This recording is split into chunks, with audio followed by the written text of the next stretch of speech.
Karma basically means action, and the force of karma, when we talk about karma as something that's carrying through time and affecting our lives, the implication is that we have lived more than one life. Like, that's a basic implication in yoga, is that this is not the first time around. It's not our first time at the rodeo.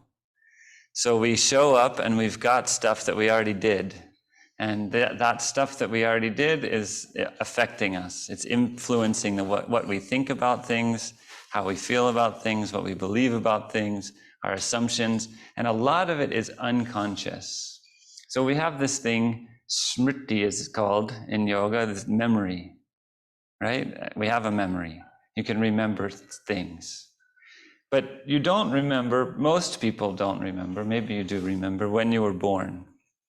But you know you were born, and maybe some people told you some things about when you were born, but you don't necessarily, most of us don't have a concrete memory of it. And there's lots of things in our life that where somebody says, hey, you remember this? No, I actually don't remember that. So memory is not 100%.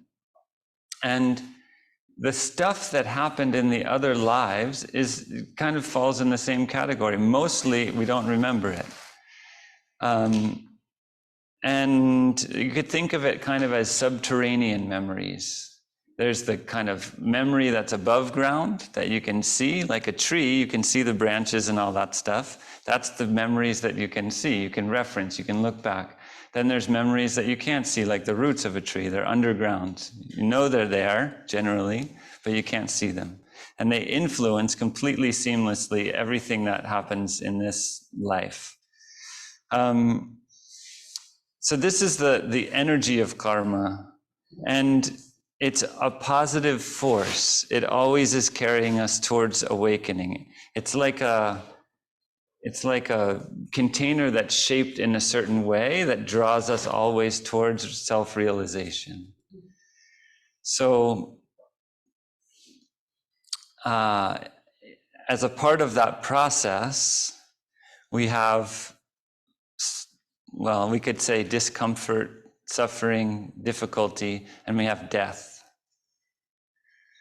There's a story from the Mahabharata. Well, it's actually, every one of the texts of yoga probably has peripheral stories that grew up in some small village somewhere and then got passed around and become kind of part of the lore of that text. So Mahabharata has a bunch of those. And one of them is that when the brothers who won the war, and this is Arjuna in the Bhagavad Gita and his brothers. So they were in a war against their cousins. After the Bhagavad Gita happens, the war happens and finishes, and the Pandavas win the war. And there's the four brothers, and at the end of their life, they take sannyas, which means they go up into the forest they renounce everything. They renounce their worldly life. And when they're wandering in the forest, one of them, Arjuna, goes and looks for water, and he comes upon this stream. And there's a sphinx at the stream, and the sphinx says, what's the most amazing thing in the world? If you tell me, you can have the water. If you don't, I have to kill you. So Arjuna can't tell him, so he dies. And it happens to Bhima, and it happens to all the brothers until they get to Yudhishthira, the last one. And he goes and he sees his brothers lying there, dead on the ground. And the Sphinx asks him, what is the most amazing thing in the world? And he says, the most amazing thing in the world is that every one of us knows for certain that we're going to die. But we go through our entire lives acting as if it's not true. And that's a poignant, it's a poignant realization that he has in the face of that challenge from the Sphinx and the reality that he sees there. Every one of us knows that we're going to die. It's a part of the mix. It's a part of the fabric of this experience. And yet we act and mostly feel like we're not going to. Death is the kind of the ultimate loss of what we cling to. the reason that suffering happens is because we cling to things, and things are changing all the time, and we can't prevent the things that we don't want to happen from happening, and we can't prevent the things that we do want to happen to stop happening. We just can't stop it, and it's always in flux. So we want some things, we're clinging on to them, we don't want other things, we're pushing them away, and they just keep coming and going and coming and going, and so we suffer. And death kind of coalesces all of that and says, yes, all the things that you cling to, every one of them is going to go at once, gone. And all the things that you don't like not knowing what's going to happen next, that's going to happen. You're going to be faced with that. So karma kind of gathers up all those experiences of suffering and death and pleasure and pain, and kind of tucks them into our body and energy body when we're born. And all we talked about the Sankhya Karika and Sankhya philosophy, and how the first verse of the Sankhya Karika is basically, because of the threefold suffering, we want a way to not suffer. And in Buddhism, that's the first noble truth is everything is suffering. And so there's this inherent aspect of yoga and spirituality, Indian spirituality, you could say, but maybe all spirituality, I don't know, that has to do with how do we stop suffering, really? Suffering is everywhere.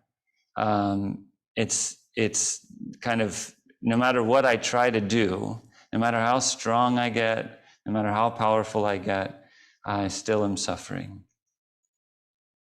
And in yoga, there's a sense that we can overcome or transcend suffering and death by recalibrating our identity. So instead of identifying with this thing that is definitely going to die, first we recognize that, okay, this thing, everything about this thing is going to die. I mean, that's the, there's a lot of teachings of yoga that say, if you think that life is the pleasures of life are ultimately going to fulfill you, then don't worry about it. That's fine. Eventually you're going to realize that's not true, and then it's time for yoga. If you think that the pleasures of life are going to give you fulfillment eventually, then it's not really time for yoga. And then it's not saying you're bad and you're wrong. It's just it's not time yet. Don't worry about it. But as soon as you realize that it's never going to happen, that it's a losing game, that the only way to fulfillment is towards an identification with something else other than this thing that's constantly dying, then you're ready for yoga.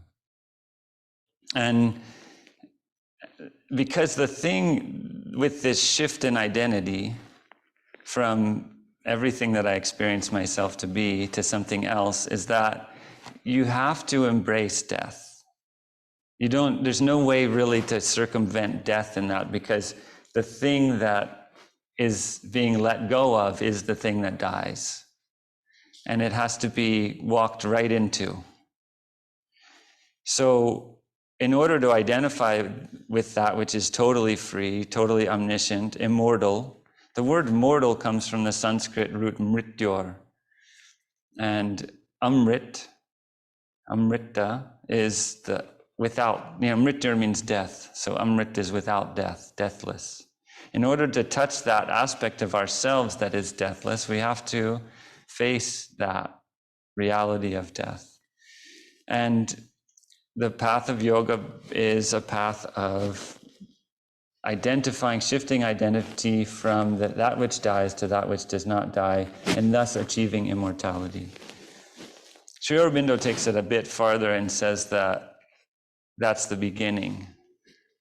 Touching that state, identifying with the state of immortality that is us, is the beginning. Then we have to bring it down. We have to bring it into this plane and transform this plane of existence with that immortal energy, with that which is immortal, and that all of nature is reaching up, and that the one who awakens and touches that who reaches that plane of existence, brings it down and unites it with nature, which is reaching up. And there will be a time when this terrestrial existence exists without these things, this limitation and death and dying and decay. Because the energy from the deathless realm will touch. There'll be a meeting point where the reaching up and the reaching down come together, and all of this is transformed. Not all of the paths of yoga say that, but that's fundamental to Sri Aurobindo's teaching. In the context of all of this, each individual being is evolving over time, is evolving through interface with life, with the world. So there's something in us, there's something in you, there's something in me that retains all the experiences and teachings and learnings from previous lives, and it builds and we grow from it. And that's something Sri Aurobindo calls the psychic being. It's sometimes called the soul. It's the deeper part of ourselves that carries all those unconscious memories, the subterranean memories that are below the surface. So that, this can be an abstraction. You can listen to me and think, okay, that's a nice idea. But what is it to touch that in yourself, which is deathless and carries all of we call it the karma shaya, the kind of shed, the garage full of karmas. There's an aspect of yourself where all that is, that's below the surface and just beyond your concrete, tangible memory. This psychic being that is growing and learning and gaining experience lifetime after lifetime after lifetime. Now, Sri Aurobindo differentiates the psychic being from the soul. The soul is just that spark of existence which never changes. That's also there in you. You go deeper than the psychic being, there's also something deeper than that, and that is absolute pure radiance that never changes, doesn't grow, doesn't learn, doesn't evolve at all. It just is. I am. It's that pure I am. And sometimes the radiance of the I am, the purity of the I am can call and pull us, draw us towards it. And in the process, we touch the psychic being, because the psychic being is basically in between here and there. It's in between the I am and this kind of limited existence that we experience ourselves as. But the psychic being that's like illuminated, it is of this one, it is of this I am, but it changes. And it dies and it lives and it dies. And this is what Krishna is talking about in the Bhagavad Gita when he says, the people that you have to kill are not going to ever die. When a person dies, it's like they take off their clothes and then they put on different clothes next time. All of this is for the purpose of evolution. And this is the path of karma is kind of the path of being in this mix. It's being carried through all of these experiences that are shaping us into, or carrying us towards self-realization. It's being maybe unwittingly, unconsciously drawn along. And there's nothing wrong with it. I mean, this is how the universe was created. This is how the earth, let's say the earth. This is how the earth was created. This is part of the earth's purpose. And part of the purpose of this whole framework is so that we are in it. So the fact that we're in it is not a bad thing. And there's no escaping it. There's no getting out of it. There's no, as far as accepting oneself, like not getting to the end. You can't get off the train until you reach the end. In Kashmir Shaiva Tantra, there's a word, Svatantriya Shakti, which is basically Shiva's absolute freedom. And they say that Shiva consents to be unconscious. It's a choice. It's intentional. And there's two kinds of Shaktis. There's Maya Shakti and Svatantriya Shakti. And Svatantriya Shakti is this freedom that Shiva has to go down and become less conscious, and to go up and become more conscious. So it's the capacity of the divine being to hide itself and become unconscious, and then to reveal itself and realize itself and become absolutely conscious. The Maya Shakti only goes down. The Maya Shakti is only, it's you could say, the counter-evolutionary force. It's that which creates confusion and delusion. Svatantriya Shakti creates confusion and also creates clarity. It creates obscurity, and it also creates revelation. Maya Shakti is just that which creates the obscurity and the confusion. And Maya Shakti is imposed by 3 different kinds of mala, 3 different kinds of impurity. And this isn't like dirt, it's not a substance. But the basic one is anavamala. So it's like that which makes me feel like an individual person that's limited, that which makes me experience myself as limited. I am not Shiva. It's that. I am not Shiva. This is anavamala. So the kind of most subtle form of Maya is that which makes me feel and experience myself as not absolutely, completely unlimited and free, because I am absolutely unlimited and free, but I don't experience that. And so this is operating on the level of perception. It creates a filter of perception that makes me feel limited. And the next mala is Maggiya mala, and it creates the sense of duality. So not only am I limited, but you're over there. That is over there. There's me and there's that. There's me and you. So there's 2 of us. There's this duality is created by Maggiya mala. And then the third mala is karma mala, and that's the duality of suffering, pain and pleasure, and Shubha Ashubha Vasana, the thoughts and ideas that create the feeling of goodness and the feeling of not goodness, pleasure and pain. And these affect our actions. So we are acting, that's called karma mala, because we're acting as a result, and our actions are reactions to the experience of pleasure and pain for the most part. And so this mala is gross. It affects our material reality, affects the choices we make, the words we say, the relationships that we have, everything on the material level, everything that we do. So this is all the process. This is all part of the process of karma, and it's all part of the framework of our existence. This condensation, limitation, duality, pleasure and pain, all of this is kind of what we've plunged our infinite beings into. This milieu that we've plunged ourselves into, and then we're growing up out of it through this increase of Svatantriya Shakti, through Shiva's power of freedom and self-revelation. We're growing up and up and up, and this is the path of karma. It's a positive force that pulls us towards awakening. And sanskaras are the seeds that we carry from lifetime to lifetime. So it's like a seed that's planted in the soil, it sits there, and when it's watered, it sprouts. And it's watered by the circumstances of life. So every single thing that happens to you in your life, whether it's boring or exciting, or seems like a big deal or seems like no big deal, every single moment, every single thing, it's like a chemical reaction. It's like something that is drawing forth, it's pulling your sanskaras out of you. Everything all the time. And sometimes it's more intense, and sometimes it's less intense. And awakening to this reality, knowing that it's true, does give you some capacity to say, okay, I'm being kneaded like a ball of dough. I'm being chipped at like a chunk of marble. I'm being shaped into something. That's why this is so uncomfortable.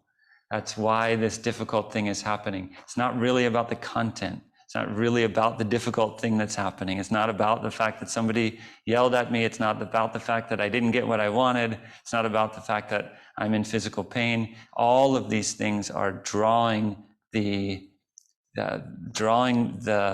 truth of who I am up and into my awareness. They're pushing me towards self-realization. Just to know that would be pretty profound. I mean, it would just to, there's I've mentioned before this yogi Ram Surat Kumar in Tiruvannamalai. He passed away I think like 20 years ago, but he would say, "I don't know anything." He called himself this beggar. People would ask him questions. He'd be like, "This beggar doesn't know anything, but this beggar has faith.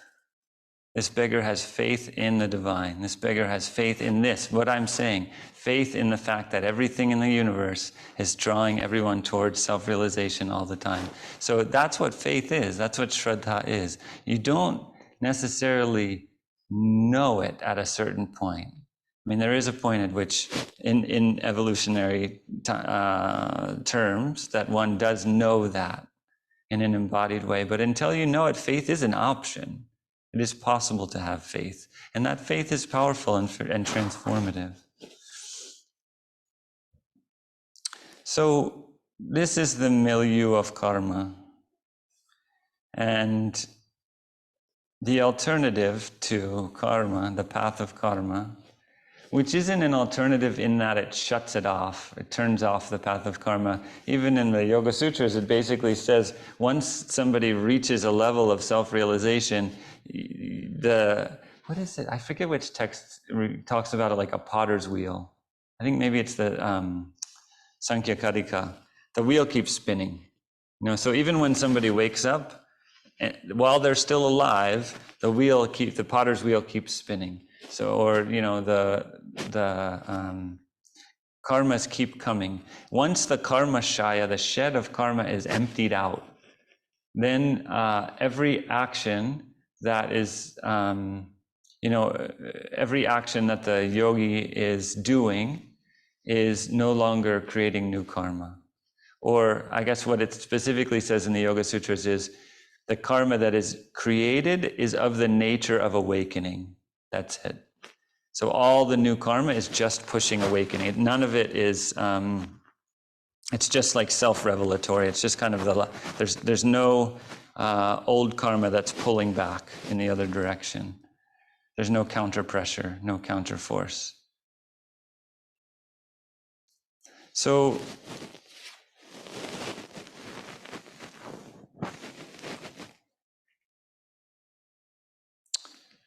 Dharma means basically like established, firm, solid, rooted, steadfast. It also means law, right, justice, virtue, morality. And the way I'm using this word, this path of dharma, as opposed to the path of karma, is mostly a teaching from Guruji Maha, but it aligns with the teachings of yoga in the sense that what she taught is that there's a way of aligning oneself with a sense of inner rightness, a sense of purpose, a sense of service, a sense of I'm living not for myself, I'm living for the whole. I give myself to the whole. That overrides the forces of karma, or kind of takes us out of the tangle of karma, in the sense that our choices are not just reactions to sanskaras or things that are kind of growing up inside of us from the past, but our actions are free because they're aligned with our deeper purpose, our deeper being, the reason we're alive, which is to serve the whole, which is to awaken, support the awakening of all. There's a kind of quiet joy when one reaches inside and discovers that sense of inner rightness and aligns with it. There's a kind of sense of goodness, a sense of quiet joy. It's like, it's not like a mental rightness. It's not like an intellectual rightness, like or a moral rightness. This is the right thing to do because it's the law, or because somebody told me so, or because I made a list of the pros and cons and the pros won. It's not like that. It's a sense of inner rightness, that your actions, your decisions, your choices are aligned with the truth of your deeper being. This comes from the heart. There's a resonance in the heart. There's a sense of freedom, a sense of warmth, a sense of goodness and purpose in the heart that radiates out through the being. When we separate out from the mental and emotional noise and develop this inner discernment, this inner capacity to sense this goodness, this rightness in the heart, then it becomes, it grows. The capacity for discernment grows.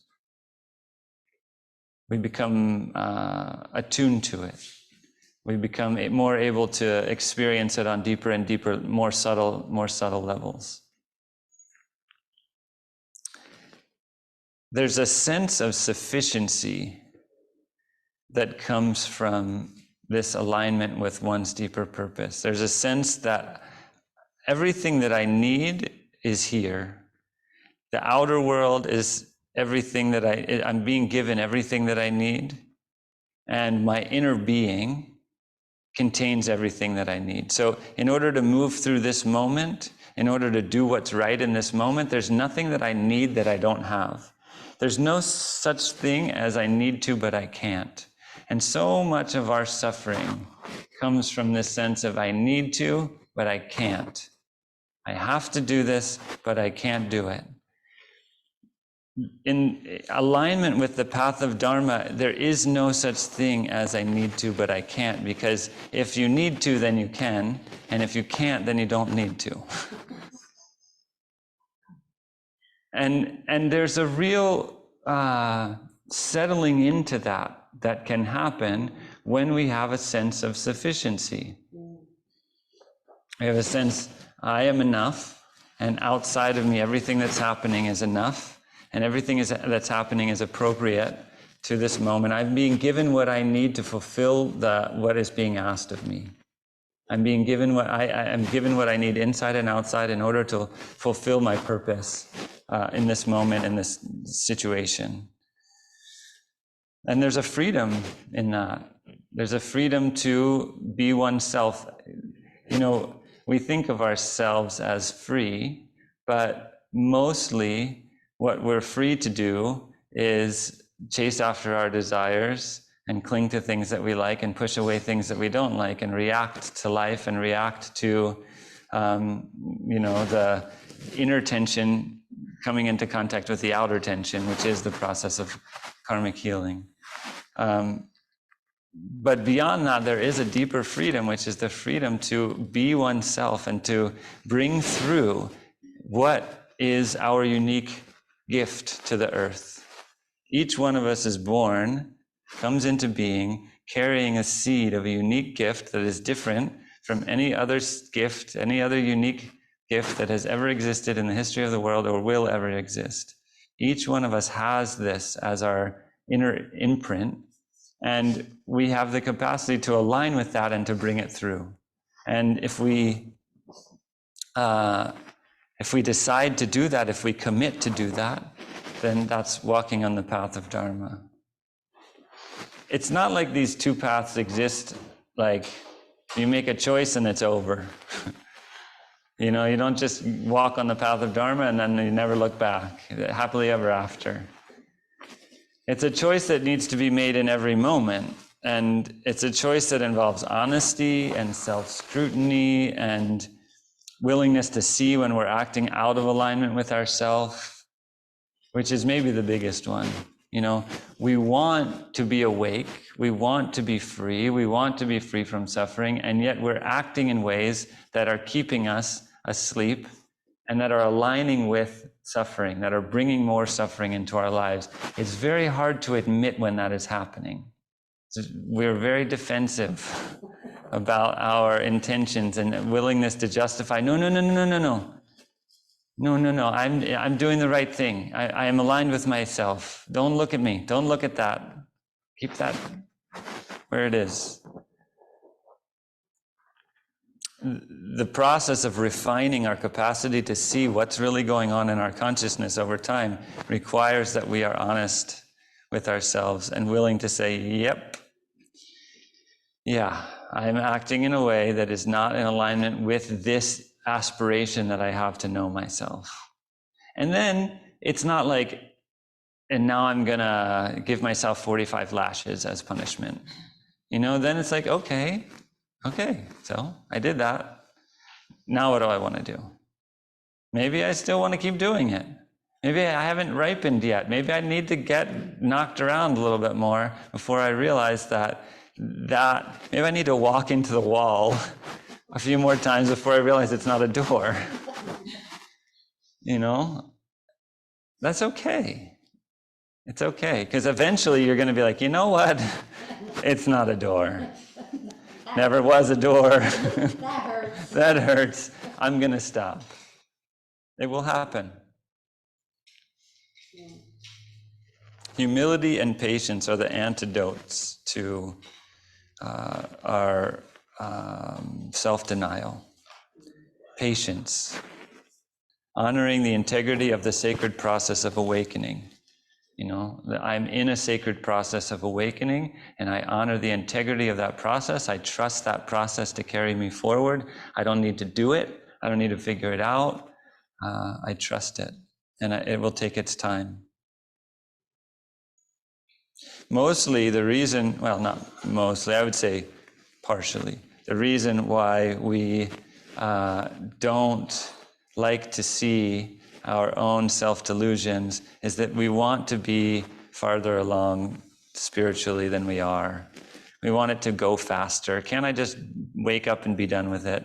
Why does this take so long? Shouldn't I be? What if other people knew how unevolved I am? What if other people, because I'm a yoga teacher, so aren't I supposed to be enlightened to be a yoga teacher? Isn't that part of the job description? So, shouldn't I be somewhere else? Patience is the antidote to that problem. To shouldn't I be somewhere else? Patience says, nope, I should be exactly where I am, and it's okay, and I'm growing at my own pace, and it doesn't matter what anybody else thinks about it, because God is holding this, the divine process. This is all held in something, a mind, a heart that is much more loving than that person's judgment, that person who's sitting over there judging me, which usually they're not even judging anyway, but if they were, we give a lot of people, we put judgments in people when they're not really there. But sometimes they're there, and even if they are, it doesn't matter, because the smallness of that perception is no match for the bigness of the heart that's holding us in our evolution.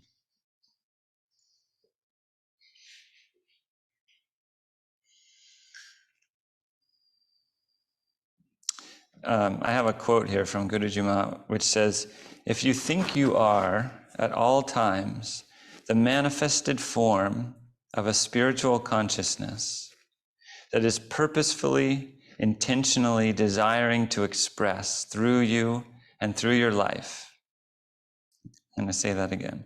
If you think that you are at all times the manifested form, the physical form of a spiritual consciousness that is purposefully, intentionally desiring to express through you and through your life, then you will at all times be attuning to the question of, what is it that I'm doing here, and what am I meant to be doing? This is the path of Dharma. The path of Dharma is understanding, whether it's knowing or having faith in or just trying it on for size, that you are at all times a manifested form. So this human person with hands and legs and a heartbeat and a liver and teeth and thoughts and beliefs and all this stuff, a manifested form of a spiritual consciousness. So there's a spiritual consciousness that is behind this manifested form, that is making this manifested form happen, bringing it into being. And it is doing that purposefully, intentionally, and it's desiring to express through you on purpose. The spiritual being, the spiritual essence is desiring all the time, intentionally, to express through this physical being. and through my life, one's life, your life. This spiritual consciousness is desiring to express through our lives. Having that faith, having that, again, even trying it on as a possibility, this is walking the path of Dharma. Because then you will naturally be attuning to the question of, okay, what is this consciousness trying to manifest through me? Instead of, what do I want? What do I not want? What am I afraid of? What do I want more of? Instead of all those things, the question becomes, what is this spiritual consciousness, my soul, my deeper being, trying to express through me? What am I meant to be doing? What am I doing here? What is the purpose of my existence in this moment? We use the word existence. Existence is a big word. What is the purpose of my interface, this inner being and the outer world, this situation that I'm in, the people that I'm with, the things that are imposing themselves on me right now? What is the purpose of this, and how am I meant to respond? I mean, this can be true in an easy moment, and it can be true in a difficult moment. When something that we don't want to happen happens, we tend to become anxious and controlling, and we want to quickly grab control. The alternative is to say, okay, what's going on here? Let me just, check in with the deeper reality of what's going on here, what's happening. But that requires some faith, some trust that there is a deeper reality. We are living in a world that is increasingly confusing because it's very hard to tell what's true. We read things on the news, we see things on social media, people tell us things, and it's hard to know if those things are true. Facts and reality itself is questioned all the time. People have different motivations for spinning things in certain ways, and in the face of that, the path of Dharma, the path of going inside and allowing and touching into who am I, what is going on here, what's being called forth from deep within me, it takes us out of that spin. It doesn't matter what somebody's trying to do, what their motivations are, all that matters is what is trying to come through me in this moment. Is this person going to, I think there's a sense when we get into kind of like conspiracies about the government and corporations, and there's a sense of wanting to oppose anything that is working against life, that is putting profits above people, that is putting profits above the environment and things like that. I mean, I use the word conspiracy theories. It's not necessarily have to be in the realm of conspiracy theories, but because there is that manifest reality. And we want to kind of find a way to disentangle ourselves from that mess. It's not so easily done. We want to find a way to stand against and to stand away from, so that we are not complicit in these things. It's not so easily done, and the alternative to looking outside and trying to figure out how can I position myself so as not to be entangled in these things is to look inside and say, what is trying to come through me in this situation right now? In a way that's not strategic, it's not intellectual, it's not trying to make a plan, it's not trying to figure out what to do, it's just touching into the deeper being and allowing that to come through, because the deeper being is already connected to the heart of the earth, already connected to the heart of everyone who's suffering. It's already connected to the oneness that embraces all beings. It's already there. So it's going to move us from that place. We can trust that it's going to move us from that place. And the more that we practice doing this, the more that we come to trust that we will be guided in the right direction. It will be guided in that the path of our dharma and the path of everyone's dharma. Like if everyone lived absolutely in this way, what we would have is harmony. There would be no discord, because that's the way the universe is constructed. Every individual person's unique being harmonizes. It's like a unique note in a chord, in a symphony. And when they're all played at the same time, it sounds beautiful. There's not discord. And the discord comes from not acting in alignment with our dharma, with our purpose, with our unique reason for existing.